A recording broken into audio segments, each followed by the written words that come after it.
টিপসই। আরে কপালে না কাগজে। ওই লেখাপড়া জানি না বলে কি আমি মূর্খ নাকি? বাবা দেখো আমি বিদেশি বউ এনেছি।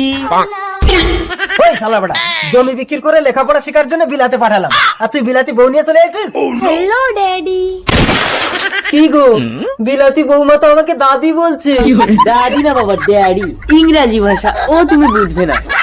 ওই লেখাপড়া জানি না বলে কি মূর্খ নাকি? ডার্লিং মাই মম। মম মানে বুঝতে পেরেছো? মোমবাতি পুরো জ্বালিয়ে দেবে। কই আঙুল লাগাতে আসুক দেখি। এই চকলেট, বৌমাকে ভুলভাল শেখাস না, যা বলার আমি বলছি। ও ইংরাজি ছাড়া বোঝে না বাবা। লেখাপড়া জানি না বলে কি মূর্খ নাকি? আমার ইংরাজি শোন। বৌমা, ঢুকিং দা ঘর, হোয়াট ইজ ঢুকিং? ছাড়িং দা কাপড় চোপড়, হোয়াট ইজ চপর চপর? করিং দা রান্না বান্না, দিস ইজ টিপস।